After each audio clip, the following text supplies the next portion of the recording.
Brangieji, serialas Galvok, ką galvoji, o prieš galvodamas pagalvok tęsiasi. Ir šiandien trečioji serija. Ir šiandien, bet pirmiausiai prisiminkim, ką mes jau apkalbėjom. Tai pirmiausiai apkalbėjom tai, kad laikas pradėjo taip greitai suktis, kad mes net nespėjom sureaguoti ir įvyksta viskas taip spontaniškai ir greitai. Ir visa tai įvyksta iš to, kad mūsų mintis užsikabina labai greitai, įsivardina viduje, labai greitai vizualizuojasi ir susikuria būseną, kuri tuo pačiu momentu iš karto projektuoja mums gyvenimo situacijas ir mes vėl ir vėl sukamės tame pačiame rate. Todėl sako, galvok, ką galvoji, o prieš galvodamas pagalvok. Tai pirma serija. Antroje serijoje mes panagrinėjom, gerai, galvok, neišeina galvot, noriu galvot kitaip, o galvojasi. Aš labai primiktinai prašiau jūsų, kad pasižiūrėtumėt, kaip tai vyksta jūsų gyvenime, nes pripažinimas to, kaip yra esminis pagrindas pokyčiams. Jeigu nėra pagrindo pokyčiams, jie nevyks tiesiog. Tai ar pasižiūrėjote į tai, kiek vyksta šito dalyko jūsų viduje, kiek jūs stengiatės, kad būtų kitaip ir niekaip negalite iš to išlipti. Taigi trečioji serija serialo Galvok, ką galvoji, o prieš galvodamas pagalvok. Tai ko pirmiausiai reikia, kad mes įgautume galimybę išlipti iš viso šito sūkurio, kuris įsuko mus. Mums reikia visiškai kitaip jausti gyvenimą, kitaip priimti gyvenimą, kitaip pažiūrėti į kiekvieną ateinančią mintį. Kaip kitaip? Kaip gali pažiūrėti?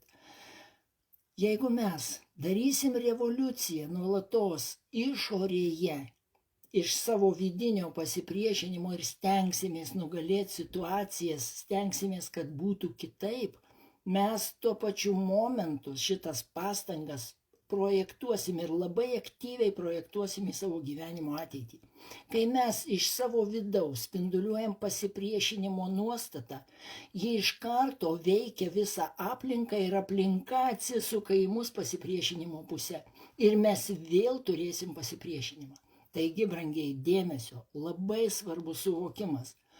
Tai, kokią tu nuostatą susikuri šiame momente, ji neišvengiamai tampa tavo ateitimi.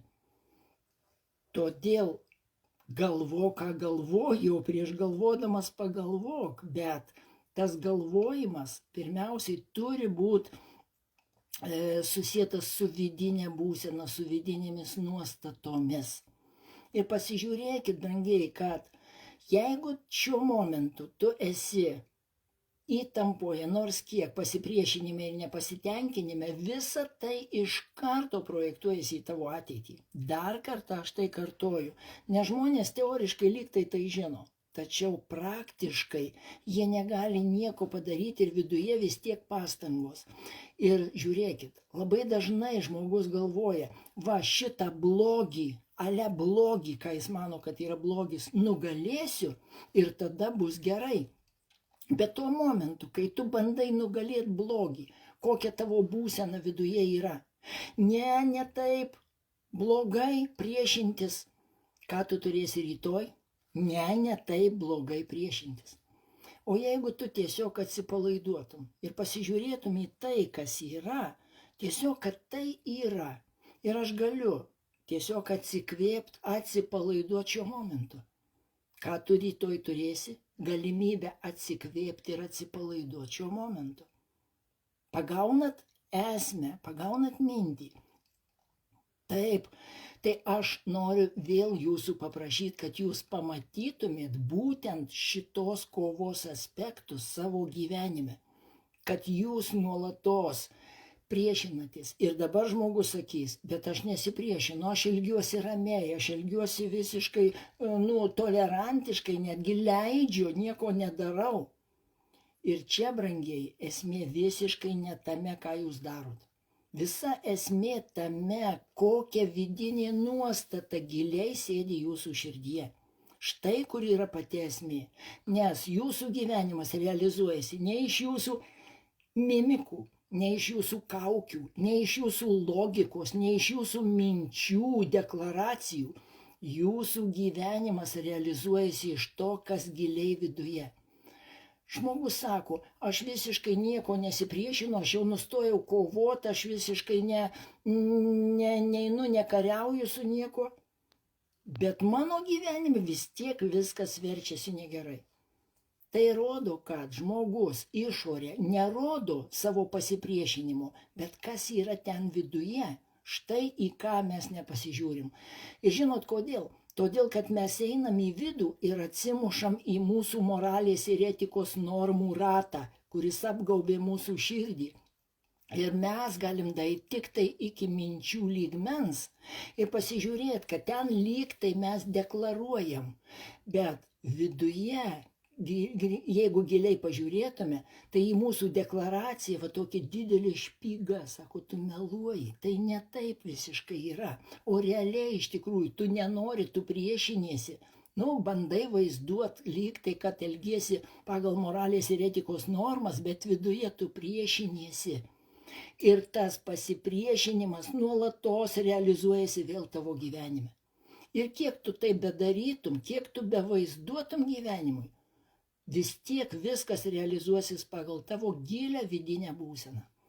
Todėl sugebėjimas savo dėmesiu pasiekti tą gilę vidinę būseną, užsitvirtinti joje, pripažinti ją pilnai ir atsipalaiduoti ten giliai viduje, štai ir yra pati esmė, kurią mes turėsim pasiekti.